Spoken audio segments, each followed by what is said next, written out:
Okay यार देखो, अब तुम सब एक चीज ध्यान से सुनो। आज हम लोग क्या करने वाले, देखो, एक तो एलसीआर सर्किट में मैं तुम्हें क्या करवा रहा था, याद है? रेजोनेंस करवा रहा था। फिर आज हम लोग एक टॉपिक करेंगे, एवरेज पावर। एक टॉपिक करेंगे हम एवरेज पावर। और एक टॉपिक हम करेंगे, लिखो अपनी कॉपी लिखते जाओ। एक हम करेंगे क्वालिटी फैक्टर, या फिर जिसको बोलते हैं शार्पनेस ऑफ रेजोनेंस। ठीक है? तो ये बेसिक टॉपिक्स अपने को आज कवर करने हैं। और ये तीनों टॉपिक तुम्हारे बहुत काम के, मतलब जैसे ना अपना जो ये एसी वाला चैप्टर है ना, इस टॉपिक से, इस चैप्टर से इस टॉपिक के क्वेश्चन तुम्हें पक्का मिलेंगे। खासकर ये तीसरा वाला जो है ना, क्वालिटी फैक्टर। तो ये कैसे निकालते हैं, क्या तरीका है निकालने का, तो वो सब अपन करेंगे। तो पहले मैं तुम्हारे साथ एक बार रेजोनेंस वापस, एक बार मैं तुम सबको रेजोनेंस 2 मिनट रिवाइज करा देता हूं, है ना? सब ध्यान से देखो। तो देखो, याद है मैं तुम्हें अब तक क्या पढ़ाया था? मैं तुम्हें अब तक ये पढ़ाया था कि एलसीआर सर्किट में क्या होता है। देखो, आप मुझे बताओ। तो एलसीआर सर्किट में आपके पास एक इंडक्टर होता है एल। इंडक्टर का मतलब होता है, इंडक्टर का मतलब क्या होता है? सोलेनॉइड। फिर आपके पास एक कैपेसिटर होता है सी। सी मतलब होता है कैपेसिटेंस। और आपके पास एक रेजिस्टर होता है आर। आर मतलब रेजिस्टेंस।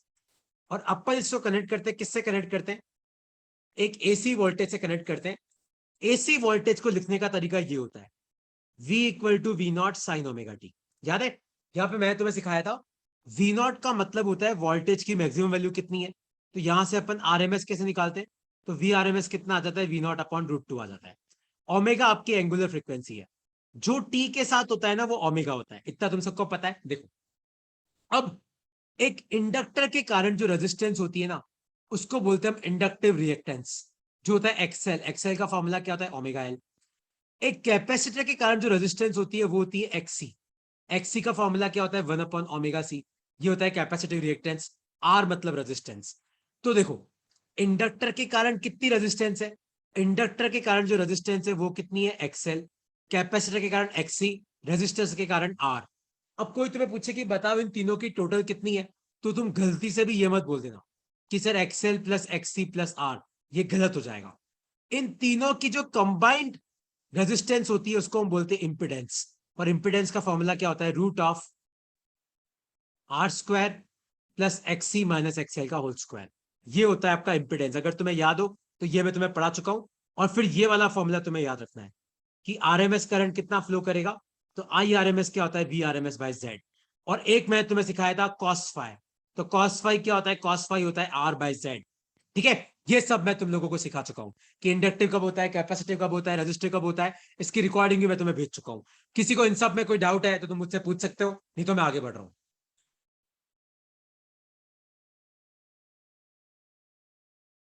ओके, कोई डाउट नहीं है। तो याद है मैंने तुम्हें लास्ट क्लास में टॉपिक पढ़ाया था,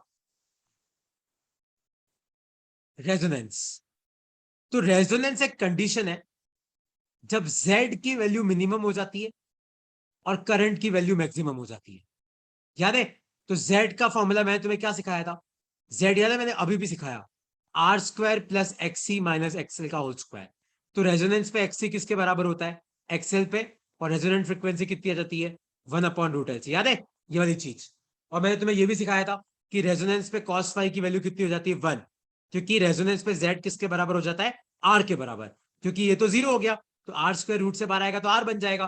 तो रेजोनेंस पे एक्सी एक्सएल के बराबर कॉस फाई 1 हो जाता है। और आई आर एम एस कैसे निकालते हैं? आई आर एम एस निकालते हैं V R M S by R करके। ये सब मैं तुम्हें सिखा चुका हूं। और मैंने परसों फिर तुम्हें ग्राफ भी बनवाया था, अगर तुम्हें याद हो। तो मैं तुम्हें ग्राफ बनवाया था। मान लो ये आपका I R M S versus omega का ग्राफ है। और मान लो यहां पे आपका रेजोनेंस है। तो बस अब चालू करो अपनी कप में लिखना। तो टॉपिक लिखो अपनी कप में, quality factor slash sharpness of resonance. Topic लिखो अपनी कप में, quality factor slash sharpness of resonance. लिखो अपनी कप में। देखो, तो मैं तुम्हें क्या सिखाया था कि रेजोनेंस पे करंट की वैल्यू मैक्सिमम होती है। यही सिखाया था। तो रेजोनेंस पे करंट की वैल्यू क्या होती है? मैक्सिमम होती है। मान लो वो करंट की वैल्यू है आई, तो देखो अब करंट की वैल्यू मैक्सिमम तो एक बार ही हो सकती है, मतलब आई करंट तो एक बार ही हो सकता है। कब हो सकता है? जब फ्रीक्वेंसी कितनी है? Omega are.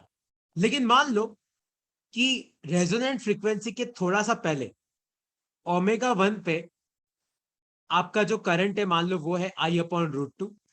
सेम तुम ध्यान से देखना, आपका यहां पे भी करंट कितना है इस फ्रीक्वेंसी पे, ओमेगा टू पे भी आपका करंट कितना है, देखो आई अपॉन रूट टू। तो ये जो डिस्टेंस होती है ना, ये वाली डिस्टेंस यहां से लेके यहां तक, इसको बोलते हैं हम बैंडविड्थ। तो मान लो इधर भी डेल ओमेगा, इधर भी डेल ओमेगा, तो ये टोटल कितना हो गया? 2 डेल ओमेगा। इसको हम बोलते हैं बैंडविड्थ, है ना। और याद रखना 2 डेल ओमेगा देखो, तो मतलब ये डेल ओमेगा है और ये भी डेल ओमेगा है। तो ओमेगा वन को अपन क्या लिख सकते हैं? Omega R minus del omega. और ओमेगा टू को अपन क्या लिख सकते हैं? Omega R plus del omega. तो ये बैंडविड्थ है। और याद रखना बैंडविड्थ का फॉर्मूला बहुत इंपॉर्टेंट है। बैंडविड्थ का फॉर्मूला होता है आर अपॉन एल। तो अगर तुम्हें किसी एलसीआर सर्किट में आर दे रखा है, एल दे रखा है, तो बैंडविड्थ कितना आ जाता है? R upon L. ये होती है बैंडविड्थ। कोई तुम्हें पूछे कि बताओ बैंडविड्थ कौन से करंट पे नापी जाती है, तो जब करंट कितना होता है? I upon root two. तो जब तुम्हारा current I upon root two होता है तब बैंडविड्थ नापते हैं। और ये होती है bandwidth. Del omega plus del omega 2 del omega. इसका फॉर्मूला क्या होता है? R upon L. R R मतलब रेजिस्टेंस, एल मतलब इंडक्टेंस। लिख लो अपनी कॉपी में, लिख लो।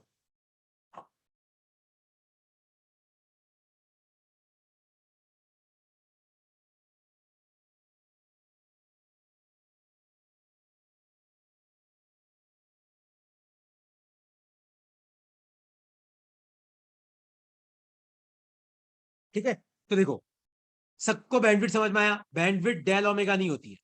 क्या होती है बैंडविड्थ? 2 del omega. मतलब यहां से लेके यहां का सेपरेशन होता है बैंडविड्थ, ये वाला।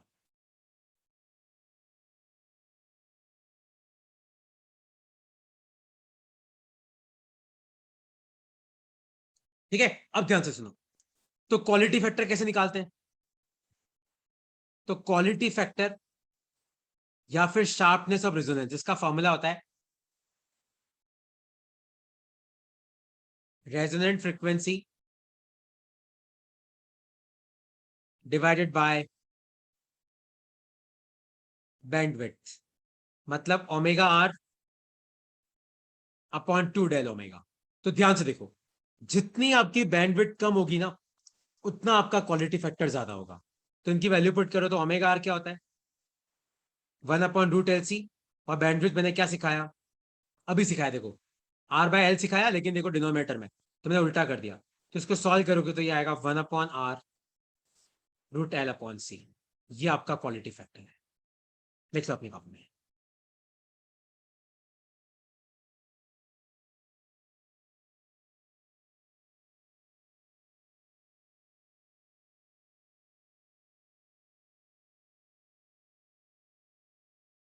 सी मतलब कैपेसिटेंस, एल मतलब इंडक्टेंस, आर मतलब रेजिस्टेंस।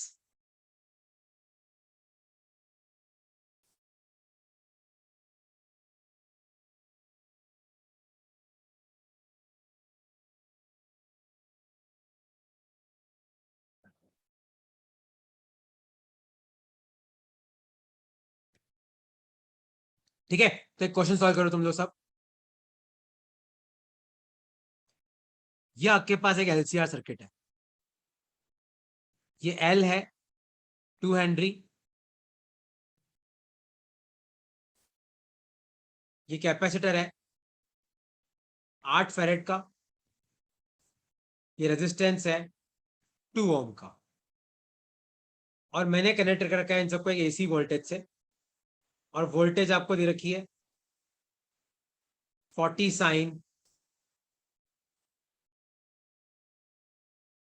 sin omega T. तो क्वेश्चन है find value of omega for LCR circuit to be in resonance. तो ओमेगा की क्या वैल्यू हो कि आपकी सर्किट रेजोनेंस में चली जाए?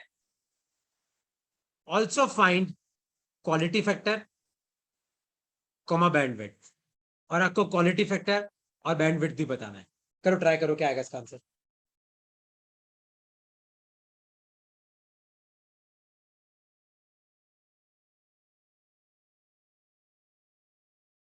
लगाओ दिमाग, क्या आएगा इसका आंसर। ये एल है, ये सी है, ये आर है, ये वी नॉट है। एक तो आपको ओमेगा निकालना है कि किस ओमेगा के लिए रेजोनेंस हो जाएगा, फिर आपको क्वालिटी फैक्टर और बैंडविड्थ भी निकालना है। करो, ट्राई करो, क्या आएगा इसका आंसर।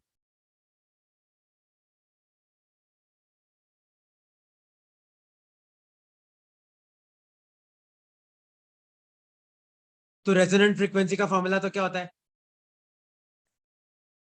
1/√LC होता है। तो एल कितना है, 2,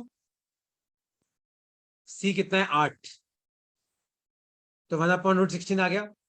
और ये कितना होता है, 4, तो ओमेगा कितना आ गया, 1/4 रेडियन अपॉन सेकेंड आ गया। अब देखो, तुम मुझे बताओ क्वालिटी फैक्टर क्या होता है, मैंने क्या सिखाया, 1/√L/C होता है। चेक करो आर कितना है, देखो 2, चेक करो एल कितना है, देखो 2, सी कितना है, देखो 8, 2 4 जा तो ये बाहर आ जाएगा, ये कितना आ गया, 1/4। क्वालिटी फैक्टर की कोई यूनिट नहीं होती, याद रखना, यूनिटलेस होता है ये, ठीक है। और बैंडविड्थ कितना आ जाएगा, चेक करो। तो 2 del ओमेगा क्या होता है, R/L होता है।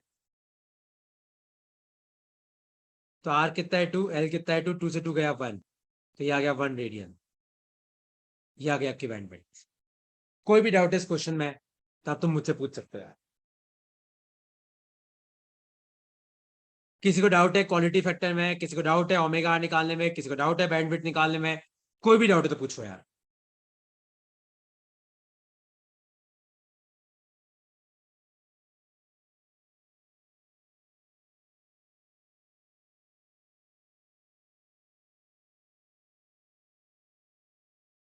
ओके, कोई डाउट नहीं है तो देखो,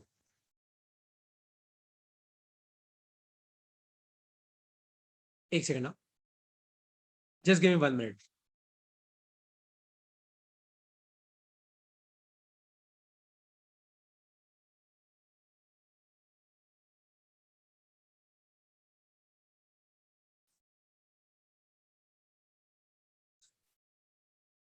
जी मैं उसी पे आ रहा हूँ बेटा, क्वालिटी फैक्टर काम कहाँ पे आता है। तो लिखो अपनी कप में, सॉल्व। देखो, तुम्हें क्या पता करना है, ध्यान से देखो। तुम लोगों को 4 ग्राफ दे रखे मैंने। कितने ग्राफ दे रखे हैं, 4। देखो, मान लो ये रेजोनेंट फ्रीक्वेंसी है। मान लो पहला ग्राफ आपको ऐसा दे रखा है, दूसरा ग्राफ ऐसा दे रखा है, और तीसरा ग्राफ मैंने आपको ऐसा दे रखा है, ठीक है। तीनों की रेजोनेंट फ्रीक्वेंसी सेम है। और मान लो नीचे वाले का क्वालिटी फैक्टर Q1 है, इसका क्वालिटी फैक्टर Q2 है, इसका क्वालिटी फैक्टर Q3 है। तो आपको बताना है कि किसका क्वालिटी फैक्टर सबसे ज्यादा होगा और किसका क्वालिटी फैक्टर सबसे कम होगा। देखो कैसे करते। तो याद है मैं तुम्हें क्या सिखाया था, क्वालिटी फैक्टर का फॉर्मूला होता है रेजोनेंट फ्रीक्वेंसी अपॉन बैंडविड्थ। तो ध्यान से देखो, नीचे नीचे वाले की बैंडविड्थ जो है, देखो कितनी ज्यादा है, देखो इतनी ज्यादा बैंडविड्थ है। इसकी देखो थोड़ी कम हो गई, और देखो इसकी तो और कम हो गई। तो जितनी बैंडविड्थ कम होती है, आपका क्वालिटी फैक्टर ज्यादा होता है। तो मतलब Q3 जो है वो Q2 से ज्यादा है और Q1 से। लिख लो। तो जितनी बैंडविड्थ कम होती है ना, उतना आपका क्वालिटी फैक्टर ज्यादा होता है। तो जो ग्राफ नंबर 3 है उसका बैंडविड्थ सबसे कम है, तो उसका क्वालिटी फैक्टर सबसे ज्यादा है।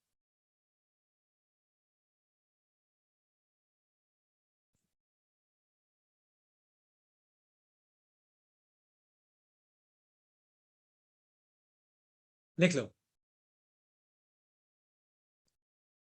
और याद रखना, यहां पे तीसरे वाले का क्वालिटी फैक्टर सबसे ज्यादा है, फिर दूसरे का पहले का। और तुम्हें याद है फॉर्मूला, Q = 1/√L/C। तो भैया देखो, ध्यान से देखो, जिसका क्वालिटी फैक्टर सबसे ज्यादा है, मतलब उसकी रेजिस्टेंस सबसे कम है। तो मतलब सबसे कम R3 की है, तो R1 किससे ज्यादा है, फिर R2 की, फिर R3 की। ये भी तुम याद रखना। क्वालिटी फैक्टर दो चीजों पे डिपेंड करता है, एक रेजोनेंट फ्रीक्वेंसी पे, एक बैंडविड्थ पे। पर इन तीनों ग्राफ का देखो रेजोनेंट फ्रीक्वेंसी सेम है, क्योंकि तीनों का मैक्सिमा ओमेगा आर पे आया। तो मतलब अपन कंपेयर कैसे करेंगे? With the help of bandwidth. तो जिसका बैंडविड्थ सबसे ज्यादा है उसका क्वालिटी फैक्टर सबसे कम होगा। देखो Q1 का सबसे कम है, फिर Q2 का, फिर Q3 का। और रजिस्टिंग के साथ उल्टा है, ये क्वालिटी फैक्टर क्या होता है? 1/r√L/c। तो जिसका क्वालिटी फैक्टर सबसे ज्यादा है उसकी रेजिस्टेंस सबसे कम है।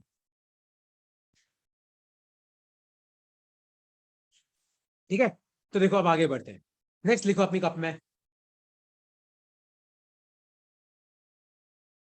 एवरेज पावर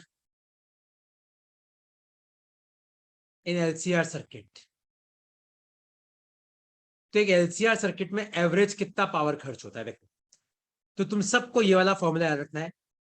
एवरेज पावर का फॉर्मूला होता है IRMS into VRMS into cos phi.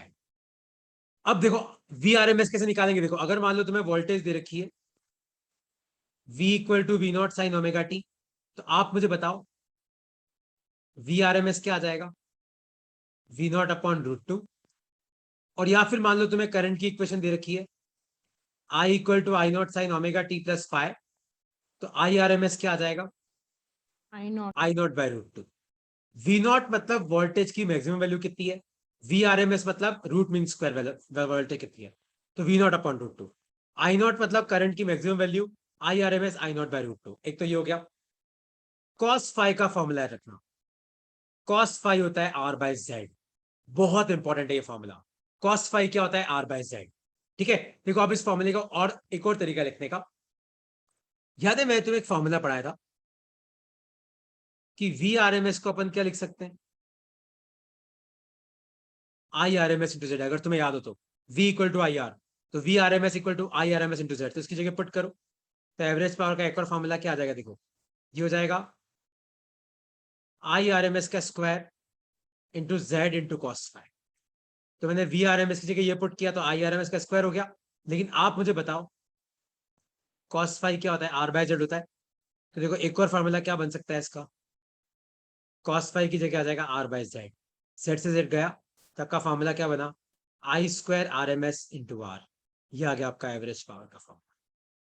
तो ये फॉर्मूला भी यूज कर सकते हो, आप ये वाला फॉर्मूला भी यूज कर सकते हो। वैसे सबसे इंपॉर्टेंट तो ये वाला फॉर्मूला ही है, ऊपर ही ऊपर वाला।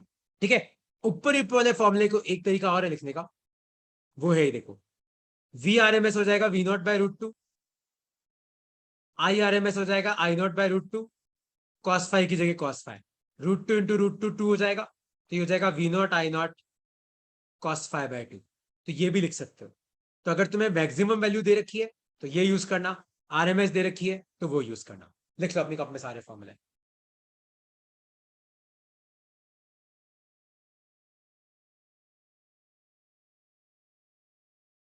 लिख लो।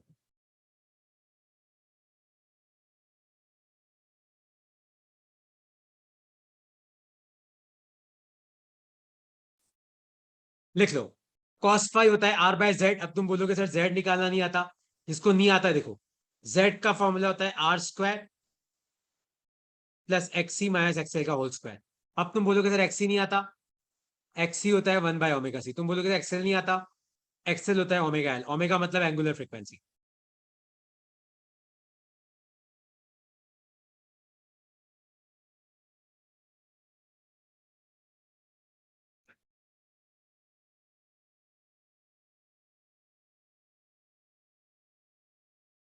ठीक है, अब देखो एक क्वेश्चन सॉल्व करते हैं।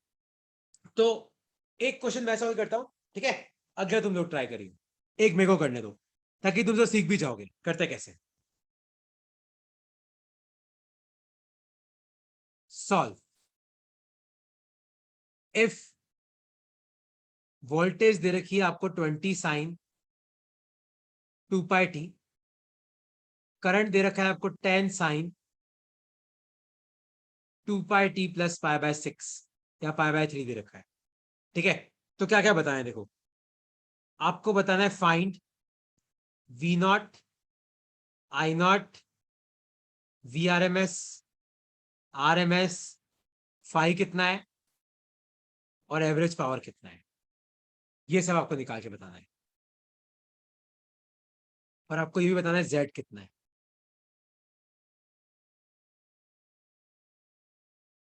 देखो ये वी नॉट है, ये आई नॉट है, ठीक है। तो ये 20 वोल्ट वी नॉट, ये आई नॉट। अब देखो V R M S 20/√2, I R M S 10/√2। अब फाइव, देखो यहाँ पे साइन के ब्रैकेट में 2πt है, यहाँ पे 2πt प्लस π/3 है, तो ये कितना आ गया, π/3 आ गया। अब देखो z निकालते हैं, तो आप मुझे बताओ वी आर एम एस का फॉर्मूला क्या होता है। वी आर एम एस होता है I R M S into Z. तो वी आर एम एस कितना है, 20/√2। आई आर एम एस कितना है, 10/√2 इंटू जेड। टू से गया, तो जेड कितना आ गया आपका, देखो 2 ओम आ गया। अब देखो एवरेज पावर निकालते हैं, तो एवरेज पावर का फॉर्मूला क्या होता है, V R M S into I R M S into cos phi. तो वी आर एम एस कितना है, 20/√2। आई आर एम एस कितना है, देखो 10/√2। कॉस 60 कितना होता है, देखो हाफ होता है। तो ये कितना आ जाएगा, देखो 200, और √2 टू जब 4 हो जाएगा, तो 4 से तो कितना आ गया, ये आ गया 50 वॉट। ये आपका आंसर। नेक्स्ट आप निकालते हैं।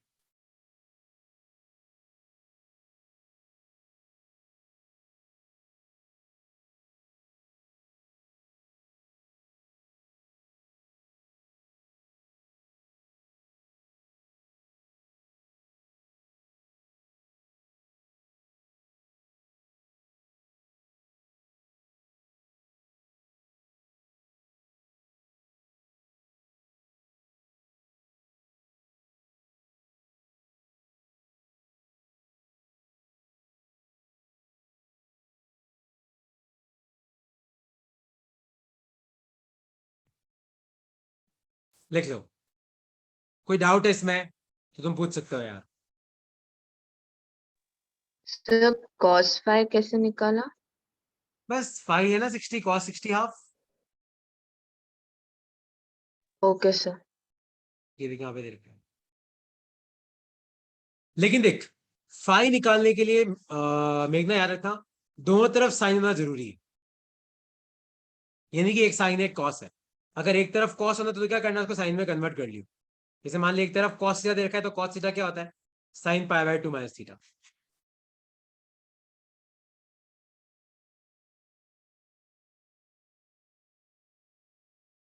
ठीक है, देखो अब ये वाला क्वेश्चन तुम लोग सॉल्व करो। मान लो कि तुम्हारे पास एक इंडक्टर है 2 हेनरी का, और एक रजिस्टर है 2 ओम का, और मान लो नीचे मैंने एक वोल्टेज लगा रखी है। मान लो वोल्टेज दे रखी है आपको 40 sin t। ठीक है, देखो ये एक एलआर सर्किट है, पर एलआर सर्किट को सॉल्व करना कोई हाईफाई काम नहीं है। मतलब एलआर सर्किट है तो मतलब एक्सी को 0 कर दो।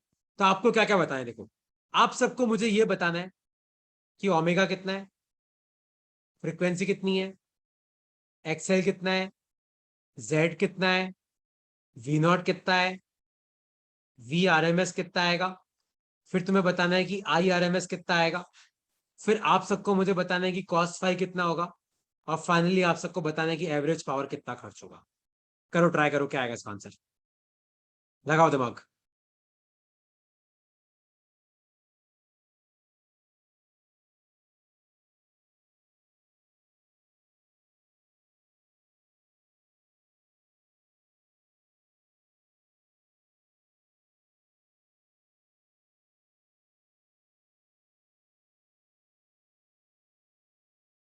ये एल है और ये आर है। हेनरी मतलब एल, ओम मतलब आर। और देखो याद रखना, जैसे ही तुम्हें वोल्टेज की इक्वेशन मिलती है ना, V = 40 sin t, नीचे आप अपनी वोल्टेज की इक्वेशन लिख लिया करो, V = V0 sin ωt। देखो V नॉट कितना आ गया, ओमेगा कितना आ गया, ओमेगा 1। देखो अब तुम देखो ये वाला फॉर्मूला प्लीज मत भूलना, ओमेगा होता है 2πf। देखो ओमेगा कितना दे रखा है, 1 दे रखा है, 2πf, तो फ्रीक्वेंसी कितनी आ गई, 1/2π हर्ट्ज। याद रखना, अगर तुम्हें हर्ट्ज में दे रखा है मतलब वो फ्रीक्वेंसी है, तो फ्रीक्वेंसी कितनी आ गई, 1/2π हर्ट्ज। एक्सएल क्या होता है, ओमेगा एल होता है। देखो ओमेगा कितना है 1, देखो एल कितना है, तो ये कितना आ गया 2 ओम आ गया। अब देखो जेड निकालते हैं हम। याद है जेड का फॉर्मूला क्या था, भूल तो नहीं गए? Root of R square plus, अब एक्स ही तो है ही नहीं, तो खाली एक्सएल का स्क्वायर। तो आर कितना है 2 है, तो 2 का स्क्वायर 4, इसका भी 4, तो ये कितना आ जाएगा 8 रूट 8, इसको अपन लिख सकते हैं 2 रूट 2 ओम। तो जेड कितना आ गया 2 रूट 2। अब मैं बता कॉस फाई क्या होता है, cos phi R upon Z होता है। देखो आर कितना है 2, जेड कितना है 2 रूट 2, 2 से 2 गया, तो ये कितना आ गया, देखो 1/√2 आ गया, आ गया। अब वी आर एम एस क्या होता है, V0/√2 होता है, तुम्हें भी पता है। देखो V0 कितना है, देखो 40 है, तो 40/√2 आ गया, आ गया। अब आई आर एम एस निकालते हैं। याद है ये वाला formula, V R M S equal to I R M S into Z. तो आई आर एम एस क्या हो जाएगा, आई आर एम एस हो जाएगा V R M S upon Z. तो वी आर एम एस कितना है 40/√2 और जेड कितना है 2 रूट 2। तो देखो ये सॉल्व करोगे तो क्या आएगा, देखो 2 से गया 20, वापस √2 तो ये कितना आ जाएगा, ये आ जाएगा 10 एम्पियर आ जाएगा। तो एवरेज पावर का फॉर्मूला क्या होता है, ये होता है V R M S into I R M S into cos phi. बस सारी वैल्यू पुट कर दो और ये रहा तुम्हारा आंसर तैयार। तो वी आर एम एस कितना है 40/√2, आई आर एम एस कितना है 10 है, और कॉस फाई कितना है 1/√2। तो √2 तो ये हो जाएगा तुम्हारा 200 वॉट आपका आंसर।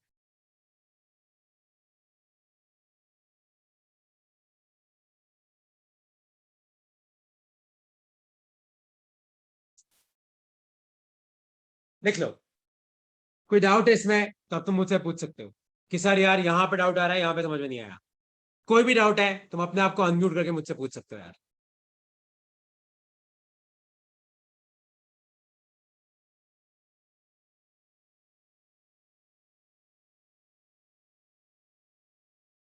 है समझ में, ये कोई डाउट है?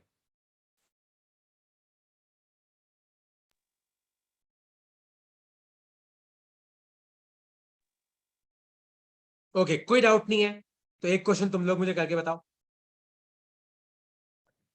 सॉल्व। क्वेश्चन है ये, आपके पास एक कैपेसिटर है 1 फेरेड का, एक रेजिस्टर है 2 ओम का, और नीचे एक वोल्टेज है। वो वोल्टेज आपको दे रखी है 20 sin t। ठीक है, आपको बताना है एक्सएल कितना है, एक्सी कितना है, जेड कितना है, ओमेगा कितना है, कॉस फाई कितना है, आई आर एम एस कितना है, पर आपको बताना है कि एवरेज पावर कितना चलेगा इसमें। करो ट्राई करो, क्या आएगा इसका आंसर।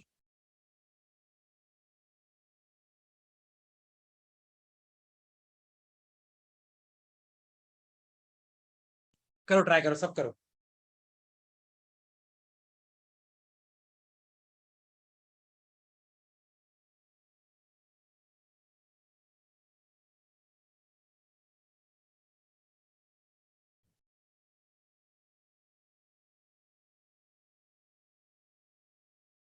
पहले वोल्टेज की इक्वेशन कितनी देखो, 20 sin t, तो v equal to V0 sin ω t। Compare करो देखो, तो V0 कितना आ गया 20 वोल्ट, t के साथ 1 है, देखो ओमेगा कितना आ गया 1 रेडियन पर सेकेंड आ गया। यहीं से वी आर एम एस निकाल लो, वैसे वो पूछा नहीं मैंने, पर 20/√2 आ जाएगा। ठीक है, अब एक्सएल निकालना है। देखो एल तो है ही नहीं 0, एक्स सी 1/ω c, ओमेगा भी 1 है, सी भी 1 है, तो ये कितना आ गया 1 ओम। जेड कितना आ जाएगा चेक करो यहाँ पे, तो यहाँ पे एक्सएल नहीं है, तो आर स्क्वायर प्लस एक्सी का स्क्वायर। तो आर कितना है, देखो 2 का स्क्वायर 4, एक्सी कितना है 1, तो 1 का स्क्वायर 1, तो ये कितना आ गया √5। तो जेड कितना आ गया √5 ओम। कॉस फाई क्या होता है, आर बाय जेड होता है, तो यह आ जाएगा 2/√5। आई आर एम एस क्या होता है, V R M S upon Z होता है। चेक करो वी आर एम एस कितना है, तो वी आर एम एस कितना है 20/√2, जेड कितना है √5, ये आ जाएगा एम्पियर। और एवरेज पावर का फॉर्मूला क्या होता है, क्या सिखाया मैंने तुम्हें, V R M S into I R M S into cos phi. सब कुछ है आपके पास। V R M S 20/√2, I R M S हो जाएगा 20/√2, और नीचे √5 और आ जाएगा, और कॉस फाई होता है आर बाय जेड, तो मतलब ये आ जाएगा 2/√5 वॉट। तो √2 से तो 2 चला गया, तो 20 इंटू 20 400 √5 5। तो ये आपका कितना आ गया, ये आ गया आपका 80 वॉट आपका आंसर आ रहा है। आया समझ में कि नहीं समझ में आया, कैसे क्वेश्चन कैसे करते हैं? कोई भी डाउट है तो तुम मुझसे पूछ सकते हो यार। आप डाउट है तो पूछो, वरना मैं आगे बढ़ रहा हूँ। सर पावर रूट में नहीं जाएगा ना? नहीं नहीं, ऐसा नहीं है, ऐसा ऐसा तो जा सकता है यार मेघना। ऐसा कुछ नहीं है, मतलब कोइंसिडेंटली ऐसा हो रहा है कि मैं जो भी न्यूमेरिकल करा रहा हूँ उसमें रूट हट जाते हैं, पर ऐसा नहीं हो सकता यार। सर हाँ पूछो। सर इसमें एक्सएल 0 इसलिए आया क्योंकि उससे रिलेटेड कोई वैल्यू ही नहीं थी, तो हम निकालते हाँ हाँ, कैसे? क्योंकि यहाँ पे जब इंडक्टर ही नहीं है तो इंडक्टर का रेजिस्टेंस कहाँ से होगा यार? यस। ठीक है, तो तुम सबको टेक्निक समझ में आ गई कैसे करते हैं, इसलिए मैं इतने क्वेश्चन करा दिए इसके, ताकि तुम अब कुछ भी निकाल सकते हो इन सब में, है ना? देखो अब एक चीज तुम सब ध्यान से सुनना। इसलिए मैंने देखा है बच्चों को कि सर आप एलसीआर तो पढ़ा देते हो, आप हमें एलआर सीआर तो पढ़ाते ही नहीं हो। देखो एलआर सीआर कुछ नहीं है। अभी मैंने तुम्हें एलआर भी कराया, अभी मैंने तुम्हें सीआर भी कराया। तो एलआर सर्किट पहले से इंडक्टिव होती है, क्योंकि जब कैपेसिटर ही नहीं तो क्या बचा, इंडक्टर। और सीआर सर्किट पहले से ही क्या होती है, कैपेसिटिव होती है ना? ये याद रखना तुम। तो एलआर सर्किट में कौन आगे रहेगा, वोल्टेज। याद है मैंने लिखवाया था। तो एलआर सर्किट है मतलब voltage is ahead of current, और सीआर सर्किट है मतलब current. Current is ahead of voltage by phi. Phase difference कितना होगा, फाई का। और तुम सबको मैंने फाई निकालना सिखाया है। कॉस फाई क्या होता है, आर बाय जेड। ठीक है, बस से लिखो अपनी कप में, ये लिख लो पहले जल्दी यार।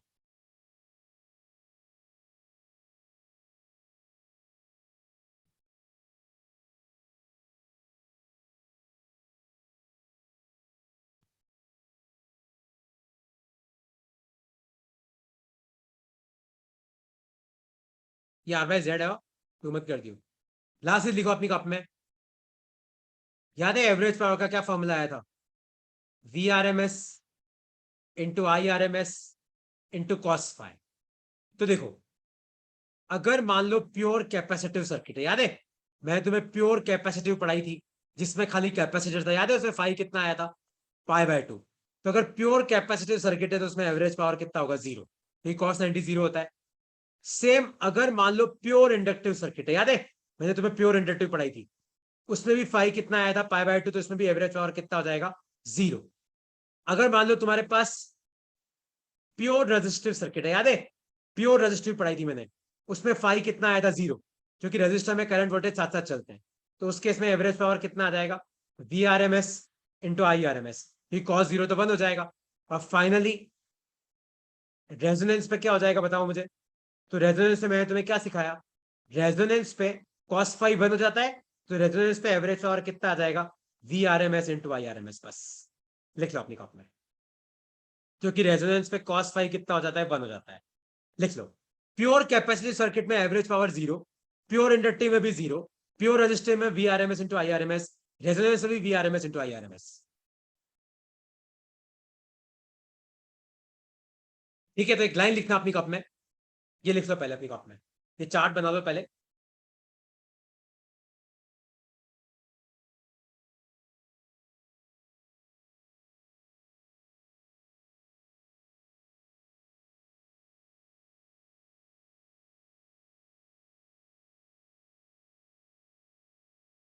देखो, तो एक लाइन लिखना अपनी कप में,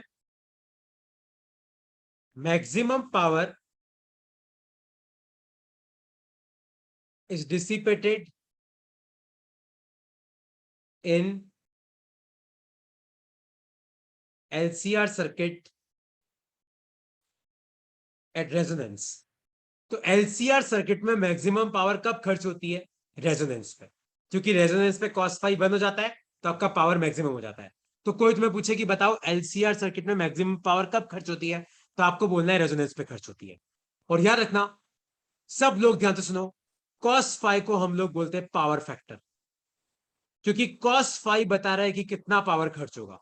जैसे यहाँ पे देखो, यहाँ पे पावर 0 क्यों, क्योंकि 5 पाई/2 है। यहाँ पे पावर 0 क्यों, क्योंकि 5 पाई/2 है। यहाँ पे पावर मैक्सिमम क्यों, क्योंकि cos फाइव 1 है। तो cos फाइव होता है पावर फैक्टर। पावर फैक्टर क्या होता है, cos फाइव। तो आपसे घबराना मत कि सर फाइंड पावर फैक्टर आया, क्या निकालना था भाई, cos फाइव निकालना था। तो cos ओके फाइव क्या हो जाएगा, पावर फैक्टर R/Z, ठीक है। बस एक लास्ट चीज और लिख लो अपनी कप में, वॉटलेस करंट की डेफिनेशन। वॉटलेस करंट, उसका फॉर्मूला होता है IRMS इंटू साइन फाइव। वैसे तो ये टॉपिक हट चुका है, लेकिन तो भी कोई पूछ ले तो कम से कम फॉर्मूला पता होना चाहिए अपने को कि वॉटलेस करंट क्या होता है, IRMS इंटू साइन फाइव।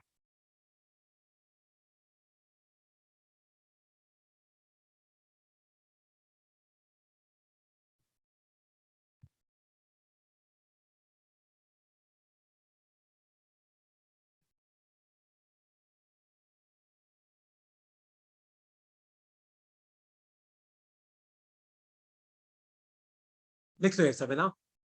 तो अब इस टॉपिक में तुम्हारा चैप्टर में एक टॉपिक बाकी है तुम्हारा, वो है ट्रांसफॉर्मर। ठीक है, चलो ओके यार।